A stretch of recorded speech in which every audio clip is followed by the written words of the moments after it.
Hi, I'm Sarah from knittingann.com. Today I'm going to talk to you about all the different materials that you can use to make loomed flowers. You can see some of the different materials that I've used here. The basic quality of a yarn that makes a good flower is that it has an even thickness throughout. It doesn't change thickness throughout a great deal, and it doesn't have large pom-poms or any sort of insertion like that. The material that you use to make your flowers can still be textured, it can be flat, it can be fluffy, it can be shiny, and it doesn't even have to be yarn. But as long as it's an even thickness throughout the length of the yarn, then it should work fine. I'm going to show you some of the materials that I've used and that I know work well.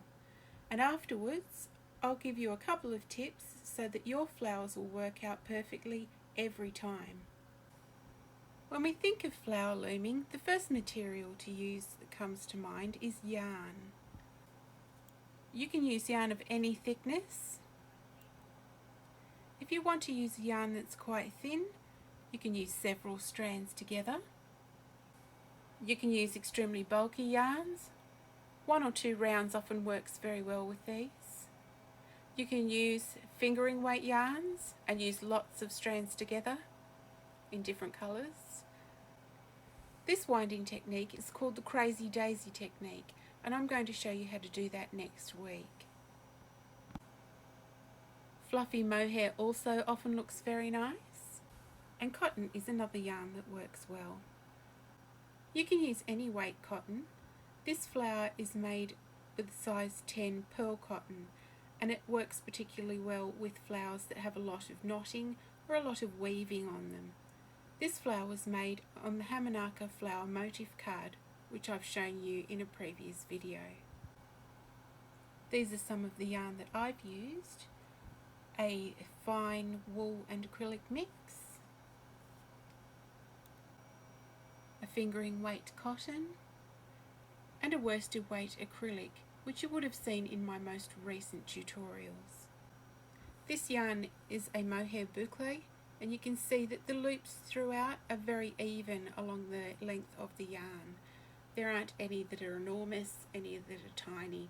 They're all almost a uniform size throughout, and that's the kind of boucle that will work well. The type of boucle that wouldn't work quite so well is an art yarn style of yarn, one that has lumpy inclusions or large loops and small loops. They make your flower look lumpy and uneven, so you want to avoid those types of yarn. Other yarns that you might think wouldn't work well but actually do are eyelash yarns. They're very slippery to stitch with though, so when you come to sew in the centre, you might choose to use something a bit stickier like wool or mohair. This is another style of eyelash yarn. It's more of a feathery style.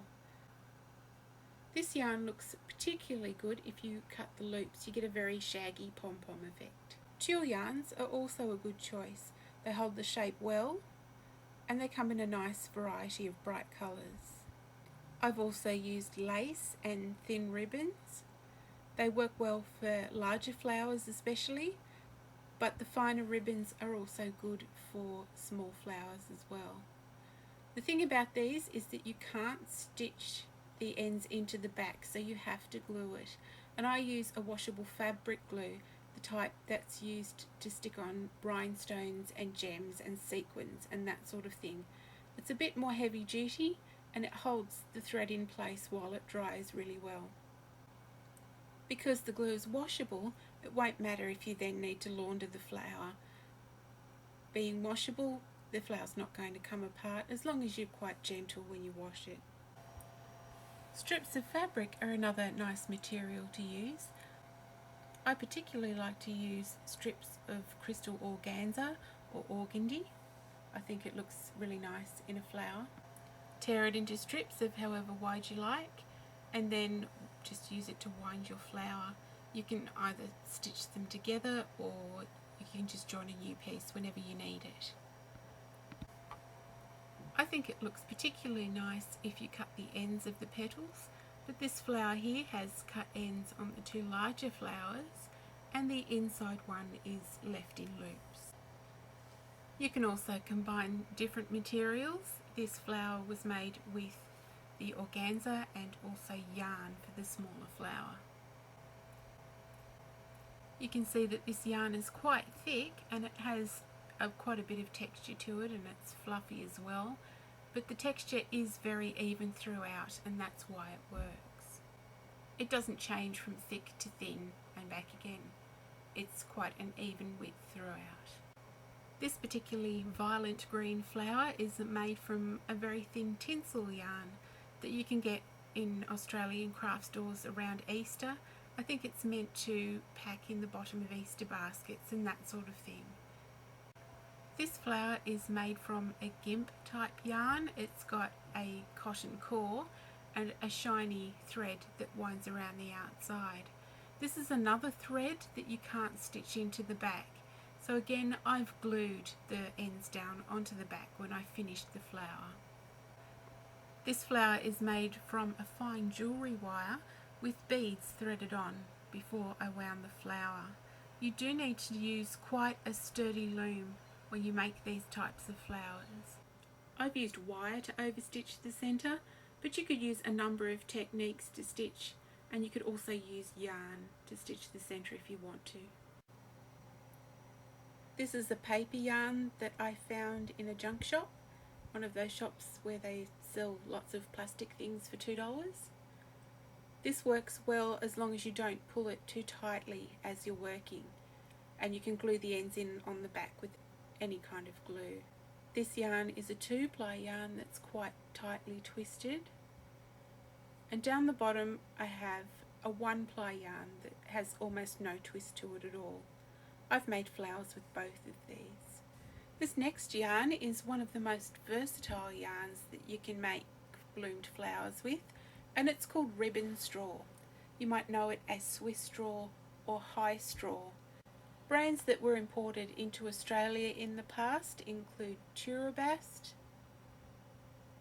Gay Sheen, Semco Pearl Flat, and My Art. There are lots and lots of different brands, and they not only come in the little skeins, but you can also get them in large balls as well.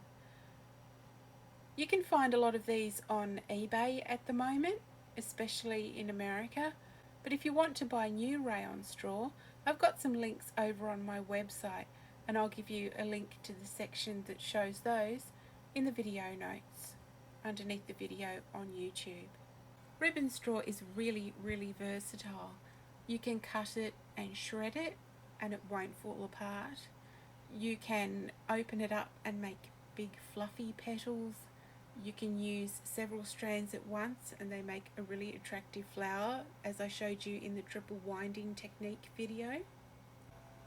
As I said, it holds its shape really well, and you can use it to make three-dimensional figurines like this little ballerina. And you can find the instructions for this ballerina over on my website. And I'll give you a link in the notes for that as well.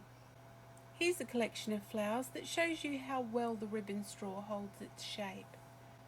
You can see that the petals on this daffodil will stand straight up in the centre, and that's because of the qualities of the yarn. This flower has an open centre. You can find instructions for all of these techniques except for the butterfly on my website. I'll be showing you how to make the butterfly in a future video. A thistle and a strawberry. And they're all made with different brands of the ribbon straw. But that's not all, there are even more materials that you can use. This flower is made from plastic Scooby-Doos. You might know them under a different name, but they're used to weave little bracelets and keychains and that sort of thing. They're quite stretchy. As long as you stretch them, you can tie the ends together and make as long a piece as you need to make your flower, and they won't come undone. This flower has been in my collection for quite some time, and it's still just as sturdy as the day I made it. When you first start making flowers, you might find that you just can't get the centre to look right, and that might be caused by one of two different problems. You can see in this flower the centre's lumpy, the stitching is misshapen, and it just doesn't look as tidy as it could. Whereas this flower, which is made with exactly the same yarn, it's just a different colour, is nice and flat, it's tidy, and the stitching is really, really neat. The only difference between these two flowers is that the blue one was made with the flat wrap technique and the brown one was made with the layered wrap technique. When you're using a worsted weight yarn like this one, it's best to use the layered wrap, because if you're wrapping more than twice around your flower, the flat wrap causes large bumps in the centre and it can make it really, really difficult to stitch a nice tidy flower. If you're having this problem, switch over to the layered wrap and you should be fine. And if you find when you're stitching that you're still having a bit of trouble getting the stitches to look nice and tidy in a circle, just push them with your fingernail as you're stitching and they'll fall into place. If you're stitching an open centre and you're still having this problem, this could be caused by the number of times that you're wrapping your loom. If you wrap an odd number of times, you'll find that you get more bulk on one side of the centre of your flower than you do on the other side. So change the number of times that you wrap your loom to an even number and you'll find that both sides of the centre of your flower are of an equal thickness and it will look much, much tidier. And those are really the only two tips that you need to make tidy flowers. If you enjoyed this tutorial, please leave a comment, subscribe or share it with your friends.